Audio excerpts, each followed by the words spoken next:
I was really worried about Trix this time. I had pulled up my car when I saw him in the street with his mistress and I was shocked at his appearance. He had become hugely fat, like a bloated sausage with a leg at each corner.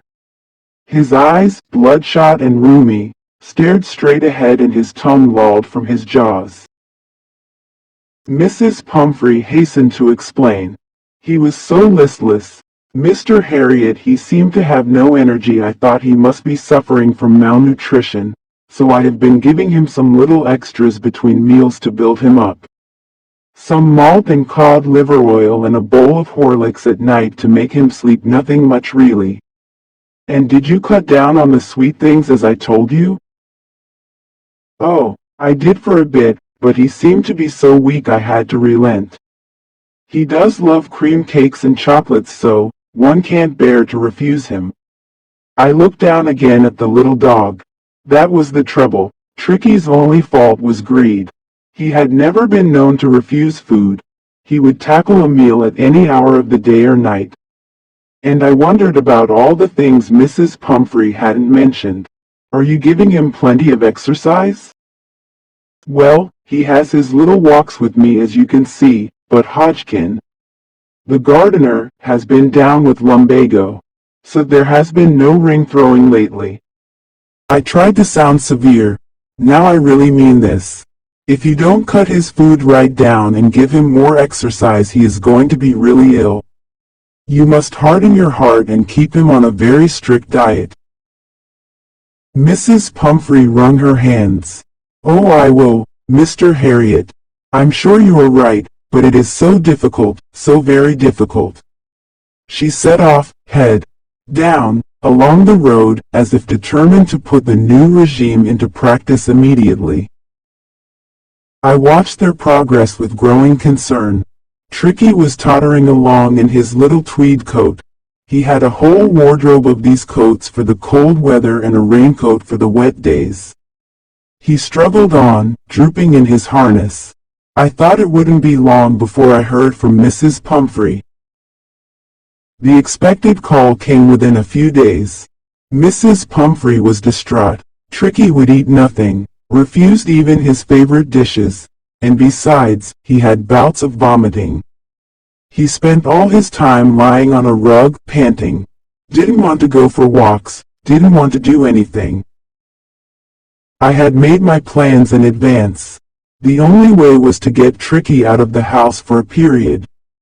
I suggested that he be hospitalized for about a fortnight to be kept under observation. The poor lady almost swooned. She was sure he would pine and die if he did not see her every day. But I took a firm line. Tricky was very ill and this was the only way to save him. In fact, I thought it best to take him without delay and by Mrs. Pumphrey's wailings, I marched out to the car carrying the little dog wrapped in a blanket. The entire staff was roused and maids rushed in and out bringing his day bed, his night bed, favorite cushions, toys and rubber rings. Breakfast bowl, lunch bowl, supper bowl.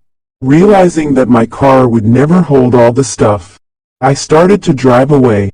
As I moved off, Mrs. Pumphrey, with a despairing cry, threw an armful of the little coats through the window.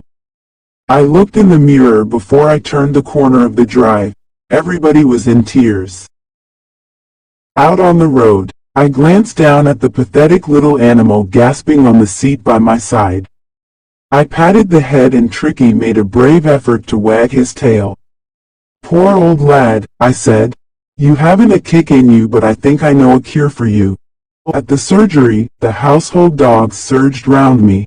Tricky looked down at the noisy pack with dull eyes and, when put down, lay motionless on the carpet.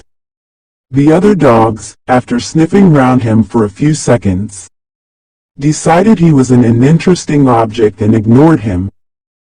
I made up a bed for him in a warm loose box next to the one where the other dogs slept.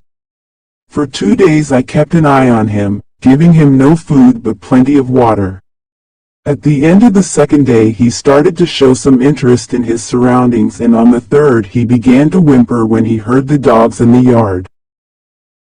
When I opened the door, Tricky trotted out and was immediately engulfed by Joe, the greyhound, and his friends. After rolling him over and thoroughly inspecting him, the dogs moved off down the garden. Tricky followed them, rolling slightly with his surplus fat. Later that day, I was present at feeding time. I watched while Tristan slopped the food into the bowls. There was the usual headlong rush followed by the sounds of high-speed eating. Every dog knew that if he fell behind the others he was liable to have some competition for the last part of his meal. When they had finished, Tricky took a walk round the shining bowls, licking casually inside one or two of them. Next day, an extra bowl was put out for him and I was pleased to see him jostling his way towards it. From then on, his progress was rapid. He had no medicinal treatment of any kind, but all day he ran about with the dogs, joining in their friendly scrimmages. He discovered the joys of being bowled over, tramped on and squashed every few minutes. He became an accepted member of the gang, an unlikely, silky little object among the shaggy crew, fighting like a tiger for his share at mealtimes and hunting rats in the old hen house at night. He had never had such a time in his life. All the while, Mrs. Pumphrey hovered anxiously in the background, ringing a dozen times a day for the latest bulletins. I dodged the questions about whether his cushions were being turned regularly or his correct coat worn according to the weather, but I was able to tell her that the little fellow was out of danger and convalescing rapidly. The word convalescing seemed to do something to Mrs. Pumphrey. She started to bring round fresh eggs, 2 dozen at a time, to build up Tricky's strength. For a happy period my partners and I had 2 eggs each for breakfast, but when the bottles of wine began to arrive, the real possibilities of the situation began to dawn on the household. It was to enrich Tricky's blood. Lunch became a ceremonial occasion with 2 glasses of wine before and several during the meal. We could hardly believe it when the brandy came to put a final edge on Tricky's constitution. For a few nights the fine spirit was rolled around, inhaled and reverently drunk. They were days of deep content, starting well with the extra egg in the morning, improved and sustained by the midday wine and finishing luxuriously round the fire, brandy. It was a temptation to keep Tricky on as a permanent guest, but I knew Mrs. Pumphrey was suffering and after a fortnight, felt compelled to phone and tell her that the little dog had recovered and was awaiting collection. Within minutes, about 30 feet of gleaming black metal drew up outside the surgery.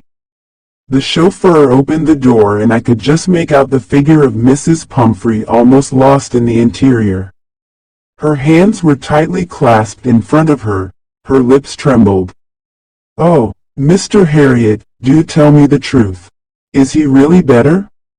"Yes, he's fine. There's no need for you to get out of the car. I'll go and fetch him." I walked through the house into the garden. A mass of dogs was hurtling round and round the lawn, and in their midst, ears flapping, tail waving, was the little golden figure of Tricky. In 2 weeks he had been transformed into a lithe, hard-muscled animal. He was keeping up well with the pack, stretching out in great bounds, his chest almost brushing the ground. I carried him back along the passage to the front of the house.